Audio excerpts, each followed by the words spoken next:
अच्छे होंगे, स्वस्थ होंगे। चलिए अभी हम स्टार्ट करते हैं क्या, हैप्पी प्रिंस। हैप्पी प्रिंस की स्टोरी मैंने आपको ऑलरेडी यूट्यूब पर डाल दी है, आप उसको देख लीजिएगा।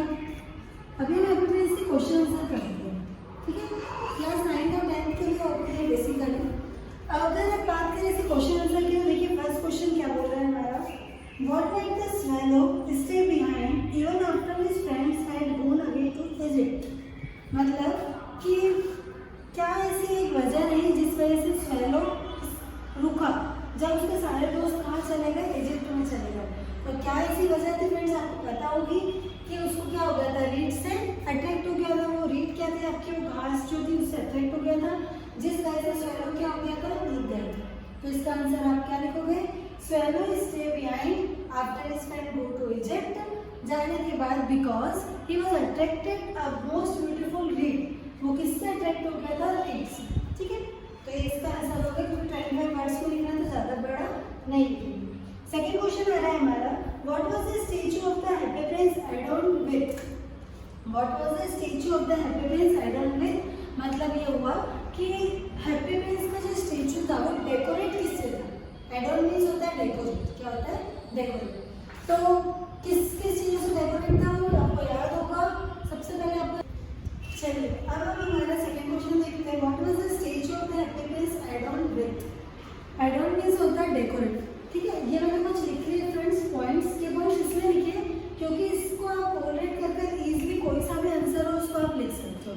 अब अगर ये तो पॉसिबल नहीं है ना कि इतने दो पेज के आंसर है हैप्पी प्रिंस चैप्टर में, और जितना हम बड़ा लिखोगे उतने ज़्यादा आपको मार्क्स मिलेंगे। तो बिल्कुल पॉसिबल नहीं कि मैं एक लिखवा कर आपको समझा पाऊँ, क्योंकि क्वेश्चन आंसर ही बहुत ज़्यादा है, ठीक है। तो आप एक काम कीजिएगा, कुछ एक रफ कॉपी लीजिएगा, उसमें हैप्पी प्रिंस की स्टोरी लिखी, मतलब नाम लिखा, उसके बाद जो जो मैंने पॉइंट बताया उनको लिखिएगा। उसके बाद आप इजीली कोई सा भी आंसर लिख लोगे, ठीक है। अब देखिए जो हमारा सेकंड क्वेश्चन था, what was the statue of the happy prince adorned with, मतलब कि हैप्पी प्रिंस का जो स्टैचू था वो डेकोरेट किससे था। तो मैंने आपको भी बताया था डेकोरेट किससे था, वो ये वाली लाइन याद कीजिए, covered all over with thin leaves of fine gold. सोने की पत्तियों से क्या था, पूरा कवर्ड था, ठीक है। तो क्या लिखोगे आप, covered all over with thin leaves of fine gold, पहला पॉइंट हो गया। और अब जैसे किसी की क्वालिटी बता रहे, अगर आपसे कोई पूछे कि आपने क्या अच्छी अच्छी बात है, तो पता नहीं कैसे लिखेंगे, और उसी तरीके से आपको ये लिखना है। मैंने कुछ मेन पॉइंट्स लिखे, आप इसको और अपने ओन वर्ड्स में लिख सकते हो। सेकंड क्या लिखेंगे, he had two bright sapphires for his eyes, उसकी आईज में 2 ब्राइट सफायर्स थे। जैसे कि जो गाड़ी के होते हैं ना, बहुत खतरनाक तरीके से शाइन करते हैं, नागमणि जैसे आप मान सकते हो, उस तरीके से कुछ ब्राइट सफायर्स थे जो बहुत ज़्यादा शाइन कर रहे थे। किसकी आंखों में, हैप्पी प्रिंस की। अभी हम क्या लिख रहे हैं, हैप्पी प्रिंस की तारीफ कर रहे हैं। थर्ड पॉइंट क्या लिखेंगे, a large red ruby glowed on his sword hilt, मतलब कि एक लार्ज रेड कलर की रूबी थी उसकी हेड पर, मतलब कि जो उसकी तलवार थी ना, यहाँ पर एक बहुत खतरनाक तरीके से शाइन कर रही थी मणि के शेप में, तो उसको हम क्या बोलते हैं, रूबी। तो ये हमने हैप्पी प्रिंस की क्या लिख दी, तारीफ। पहले क्या लिखा कि हैप्पी प्रिंस की जो बॉडी थी वो किससे कवर थी, गोल्ड लीव्स से, ठीक। सेकंड क्या लिखा है, ये 2 ब्राइट सफायर्स, उसकी आईज में 2 ब्राइट सफायर्स थे, स्पेलिंग लर्न कर लीजिएगा। थर्ड क्या लिखा कि शॉर्ट हेड हो गई है, ठीक है, यहाँ पर उसकी क्या लगी हुई थी, एक रेड कलर की रूबी, ठीक। तो ये हैप्पी प्रिंस के बारे में हमने देख लिया।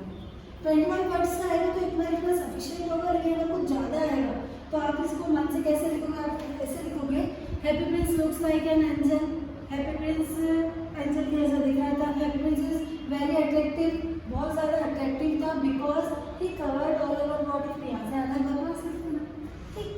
थर्ड क्वेश्चन की बात करें, how did the people admire the beauty of the statue of the happy Prince, कैसे पीपल एडमायर हो गए थे हैप्पी प्रिंस की ब्यूटी से। यही करेंगे आंसर, पूरा का पूरा आंसर आ जाएगा, क्योंकि हैप्पी प्रिंस बहुत ज़्यादा सुंदर था, अट्रैक्टिव था, उसकी बॉडी पूरी सोने से बनी हुई थी, सॉरी सोने की पत्तियाँ लगी हुई थी, उसकी आंखें जो थी सफायर्स जिसकी थी, और लार्ज रेड रूबी बहुत ज़्यादा शाइन कर रही थी। इसके लिए हैप्पी प्रिंस से लोग क्या होते हैं, बहुत ज़्यादा अट्रैक्ट होते हैं। फोर्थ क्वेश्चन की बात करें तो where did the swallow put up at night, where did the swallow put up at the night, swallow रात में कहाँ रुका, कहाँ रुका था swallow रात में, हैप्पी प्रिंस के फूट के बीच में, फूट के बीच में, बिटवीन फूट। ठीक, जैसे हैप्पी प्रिंस का जो ये स्टेचू था, इसके पैरों के जो बीच में जो जगह थी, वहाँ पर कौन रुका था? स्वेलो। ये क्वेश्चन छोटा ही आएगा क्योंकि नॉर्मली पूछा है, डायरेक्ट पूछा है वन वर्ड में कि कहाँ रुका था, तो आप बोलोगे बिटवीन फीट। ठीक है, चलिए नेक्स्ट क्वेश्चन की बात करें तो नेक्स्ट क्वेश्चन क्या है हमारा, when the third drop of water fell the swallow looked up, what did he see? मतलब जब थर्ड ड्रॉप वाटर गिरा स्वेलो के ऊपर तो स्वेलो ने क्या देखा? स्टोरी को एक बार याद करो। तो जब तीसरा बूंद, 2 बूंद गिरे तब तो स्वेलो ने इग्नोर किया, तीसरा बूंद गिरा तब स्वेलो ने ये देखा था, क्या देखा था कि ऊपर तो बारिश जैसा मौसम ही है, फिर बारिश कहाँ से हो रही है? ठीक है, तो स्वेलो एकदम से क्या हो गया? शॉक हो गया था, तो इसमें ये दिख रहा है। तो स्वेलो ने ये देखा कि upper side is no rain, ऊपर बिल्कुल बारिश नहीं है। ठीक है, no clouds are there, clouds भी नहीं है, तो फिर वेयर इज वाटर कम, पानी कहाँ से आ रहा है? तो उसने देखा कि happy Prince was crying, happy Prince क्या कर रहा था? रो रहा था। इसके आगे कुछ पूछा है क्या? नहीं पूछा, तो आगे नहीं पूछा। जितना क्वेश्चन पूछो उतना ही आपको लिखना है। 6 क्वेश्चन की बात करें, why was the happy Prince weeping? Happy Prince क्यों रो रहा था? वीपिंग मतलब रोना। क्यों रो रहा था हैप्पी प्रिंस? हैप्पी प्रिंस इसलिए रो रहा था, ये डिपेंड करेगा कि ये जो क्वेश्चन है ये 4 मार्क्स का आ रहा है कि 5 मार्क्स में आ रहा है। ठीक है, जितने मार्क्स का आएगा पैसा देना पड़ेगा, मैं इसको 5 या 6 पेज में लिख सकती हूँ, है ना? तो अगर मैं लिख सकती हूँ तो आप भी लिख सकते हो। क्वेश्चन क्या था? Why was happy Prince weeping? Happy Prince क्यों रो रहा था? क्यों रो रहा था? बिकॉज मैंने भी आपको बताया कि आपको डिसाइड करना पड़ेगा क्वेश्चन कितने मार्क्स का, तभी आप इसको लिख पाओगे। हैप्पी प्रिंस क्यों रो रहा था कि अगर हम बात करें तो हैप्पी प्रिंस इसलिए रो रहा था कि जब वो पैलेस में रहता था, यहाँ से शुरू करेंगे, जब वो पैलेस, अगर मैं इसको एक वन वर्ड में बताऊँ तो हैप्पी प्रिंस इसलिए रो रहा था क्योंकि वो लोगों की हेल्प नहीं कर पा रहा था। खत्म, आंसर इसका यहाँ पर खत्म। लेकिन अगर ये ज़्यादा मार्क्स का आता है स्टूडेंट्स, तो आपको इसको लिखना पड़ेगा कि शुरू से कहानी शुरू करनी पड़ेगी, नाना नानी से। ठीक है, फिर जाएंगे बच्चों पर। ठीक है, तो आप इसकी कहानी स्टार्ट करोगे कि happy Prince, when happy Prince was alive, जब हैप्पी प्रिंस जिंदा था, ही लिव्ड इन अ पैलेस, वो कहाँ रहता था? पैलेस में रहता था। पैलेस में रहता था तो वहाँ पर क्या होता था कि इट नेवर कम्स सोरो, वहाँ पर सोरो मतलब दुख दर्द, दुख दर्द बिल्कुल अंदर नहीं आ सकते। इसलिए he does not understand suffering from people, इसलिए वो लोगों के दुख दर्द को नहीं जान पा रहा था। इस वजह से हैप्पी प्रिंस क्या हो रहा था? रो रहा था, क्योंकि अब जब वो मर चुका, ठीक है, व्हेन ही डाइड, तो फिर क्या हो चुका है? वहाँ पर स्टेचू बना दिया।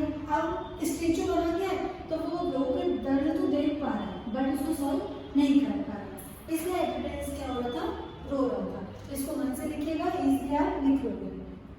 7 क्वेश्चन की बात करें तो why did the happy Prince not know the suffering of his people? मतलब हैप्पी प्रिंस क्यों नहीं जान पाया लोगों के दुख दर्द? क्यों नहीं जान पाया बताइए? हैप्पी प्रिंस लोगों के दुख दर्द इसलिए नहीं जान पाया क्योंकि जब वो जीवित था, अलाइव था तो वो एक पैलेस में रहता था, मतलब कि पैलेस आप कह सकते हैं बहुत ही अच्छी राज दरबार, ठीक है, वहाँ पर रहता था। वहाँ की दीवारें इतनी बड़ी बड़ी थी, मैंने स्टोरी में बहुत अच्छे से इसको समझाया है, एक बार फिर आप देखिएगा। वहाँ की वहाँ की जो दीवारें थी बहुत बड़ी बड़ी थी, जिस वजह से वहाँ पर जो सोरो क्या हो गया? दुख दर्द, सोरो ले लीजिए, सैडनेस ले लीजिए, नेवर एंटर, वो अंदर ही नहीं आ सकती थी। ठीक है, इसलिए हैप्पी प्रिंस हमेशा खुश रहता था, तो उसको ये नहीं पता था कि दुख क्या होता है। ठीक है, इस वजह से वो लोगों के दुख दर्द नहीं जान पाया, क्योंकि जहाँ पर वो रहता था वहाँ पर कभी भी दुख दर्द अंदर ही नहीं आ पाया, वहाँ पर उसको सारी सुख सुविधाएं थी, इस वजह से। नेक्स्ट क्वेश्चन की बात करें, नेक्स्ट क्वेश्चन है, to whom did the happy prince give the ruby and why? देखिए मैंने यहाँ पर लिखा हुआ है, आपको ये चीज लर्न करनी पड़ेगी। हैप्पी प्रिंस ने रूबी किसको दी? सी मिस्ट्रेस को। सी मिस्ट्रेस क्या था? सी मिस्ट्रेस मीन्स था कि एक आपको याद होगा कि एक बच्चा था जो बहुत ज़्यादा बीमार था, उसको क्या चाहिए था? ऑरेंज। क्या चाहिए था? ऑरेंज। उसकी मम्मी के पास पैसे नहीं थे कि वो उसको ऑरेंज दिला पाए, इस वजह से हैप्पी प्रिंस ने स्वेलो को बोला कि मेरी जो रूबी है तुम जाकर इसको दे दो। Question first complete. सबसे पहले इस क्वेश्चन में पूछा है, to whom did the happy prince give the ruby? Happy prince ने रूबी किसको दी? तो आप लिखोगे happy prince give the ruby seamstress. आगे पूछा है व्हाई, क्यों दी? तो आप लिखोगे her child was suffering from fever her mother was not afford to borrow orange. उसका जो बच्चा था वो बहुत ज़्यादा फीवर से सफरिंग कर रहा था और उसकी जो मम्मी थी वो उसको क्या नहीं दिला पा रही थी, वो ऑरेंज की जिद कर रहा था।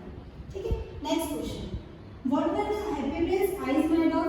हैप्पी प्रिंस की आईज किससे बनी थी? ये देखिए, two bright sapphires. Two bright sapphires से उनकी क्या बनी थी? Eyes. What did he do with them? उन्होंने उनकी आईज का क्या किया? तो एक आईज तो दे दी उन्होंने प्लेराइट को। प्लेराइट कौन था? प्लेराइट में इधर के एक कोई व्यक्ति था जो कहानी लिख रहा था, ठीक है, और जिसको बहुत ज़्यादा बुखार आ रहा था लेकिन फिर भी वो लिख रहा था।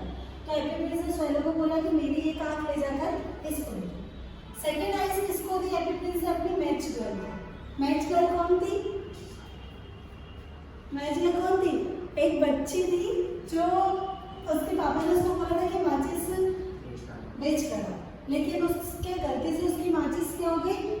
वहाँ पर, वेरी गुड, वहाँ पर गिर गई, जिस वजह से उसका पूरा लॉस हो गया। उसको डर लग रहा था कि अब मैं जाऊंगी तो मेरे पापा मुझे डांटेंगे, चिल्लाएंगे। इस वजह से हैप्पी प्रिंस ने एक उसकी रूबी किसको दी? मैच गर्ल को। तो क्वेश्चन आया समझ में? एक आइस किसको दी थी? प्लेराइट को। दूसरी आइस किसको दी? Match girl. रूबी की बात करें तो रूबी किसको दी? Seamstress. Next question, What happened to the statue of the Happy Prince at last? Happy Prince के स्टेचू के साथ at last क्या हुआ? Happy Prince के स्टेचू के साथ अंत में क्या हुआ? जैसे कि आपने भी देखा होगा कि जब तक कोई चीज़ अच्छी लगती है तब तक अच्छी लगती है, जब उसका यूज़ खत्म हो जाता है तो पर्सन सोचने लगते हैं कि इसको यहाँ से हटा दो। ठीक है, जैसे कि बोर्ड में जब तक इसका काम हो रहा है तब तक ना ठीक है, अच्छा, जिस तरह से इसमें कोई दरार आ गई या फिर गंदा से दिखने लग गया तो मैं क्या करूँगी? इसको हटाकर दूसरा लूँगी। अब हैप्पी प्रिंस के साथ भी यही हुआ था। उसने अपनी बॉडी के पार्ट्स लोगों में क्या कर दिए? डिस्ट्रीब्यूट कर दिए, बांट दिए, जिस वजह से अब उसकी सुंदरता क्या हो गई? खत्म हो गई। अब लोगों ने सोचा, वहाँ के जो मेयर थे, वहाँ के जो काउंसलर थे, उन्होंने सोचा इतना बड़ा स्टेचू लगाने से अच्छा है कि इसको यहाँ से हटा दो। तो अब लास्ट में क्या हुआ? लास्ट में ये हुआ कि उन्होंने बोला कि इतना बड़ा स्टेचू इसको कहाँ फेंके, अपन फेंकेंगे भी वहाँ पर गंदगी हो जाएगी, इसको हम मेल्ट कर देते हैं। क्या करते हैं? मेल्ट, पिघला देते। कहाँ पर? एक फर्नेस में। फर्नेस में पिघला तो दिया स्टूडेंट्स, लेकिन क्या हुआ कि जो हैप्पी प्रिंस का जो हार्ट था वो बिल्कुल नहीं मेल्ट हुआ, वो एक अलग जगह पर यहाँ पर पड़ा हुआ था और स्वैलो उसके पास ही था, मरा हुआ स्वैलो। तो फर्नेस में वो तो हो गया और वहाँ पर फिर हैप्पी प्रिंस का स्टेचू उठाकर किसका लगा दिया गया? मेयर या फिर काउंसलर। लेकिन हमसे तो पूछा था हैप्पी प्रिंस के स्टेचू के साथ लास्ट में क्या हुआ, तो आपको यही लिखना है कि फर्नेस में उसको ले गए थे मेल्ट करने के लिए, बट उसका हार्ट मेल्ट नहीं हुआ और स्वैलो हैप्पी प्रिंस लास्ट में यहाँ पर थे।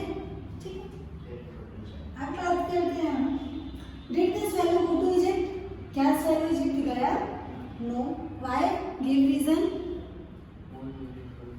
Very good. स्वैलो इजिप्ट इसलिए नहीं गया क्योंकि सबसे पहले तो उस इजिप्ट में क्या बहुत ठंड का मौसम आ रहा था तो उसको गर्मी की जगह पर जाना था। तो स्वैलो इजिप्ट इसलिए नहीं गया क्योंकि उसको सबसे पहले तो मोस्ट ब्यूटीफुल रेट से उसको अट्रैक्ट हो गया था। सेकेंड थिंग इज दैट कि जो हैप्पी प्रिंस था उसने उसको जाने नहीं दिया। हैप्पी प्रिंस को उनकी फ्रेंडशिप एक मिसाल बन गई है ना, कि एक फ्रेंड के लिए अपनी जान तक दे दी। किसने जान दी?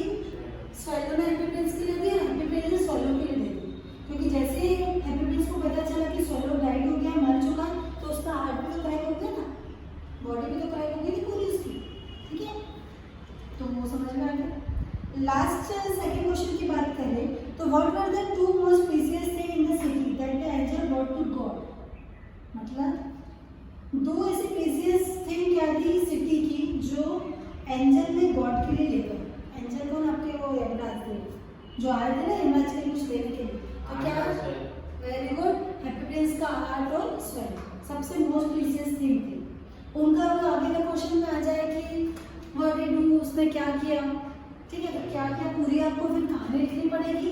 कहानी लिखोगे तो जो क्वेश्चन में ज़्यादा मार्क्स का आएगा, कम मार्क्स का नहीं आएगा।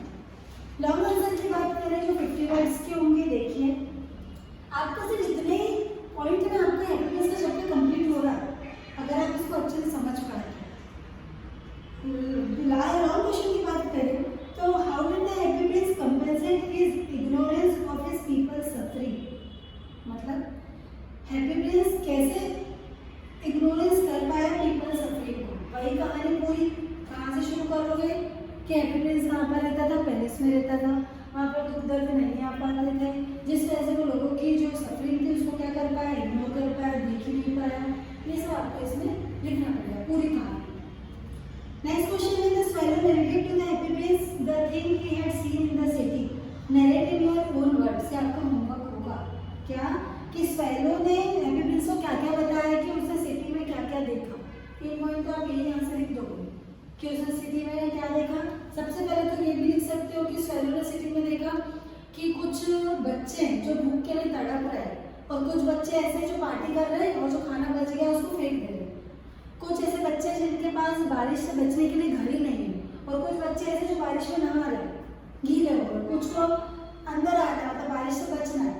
ठीक है, मतलब आपको जितनी भी पॉवर्टी याद हो आपकी राइट साइड की कहीं की भी आप वो सब इसमें लिख सकते हो। और ये पॉइंट लिख देना कि सीन स्टेज को देखा, प्ले राइट को देखा, मैजिकल को देखा, और अदर अदर टाइप्स के वहाँ पर लोग देखे जो बहुत ज़्यादा, जैसे एक वॉचमैन था, इसी स्टोरी में बताया कि एक वॉचमैन था, वो क्या कर रहा था, बच्चों को भगा रहा था, है ना, वो खड़े ही होने दे रहा था, बोल रहा था कि नहीं यहाँ पर मत खड़ो, बस भागो, चाहे बाहर बारिश भी आ रही है। ठीक है, तो ये इसका आंसर हो जाएगा, होमवर्क होगा, इसको लिख कर देखना। How was the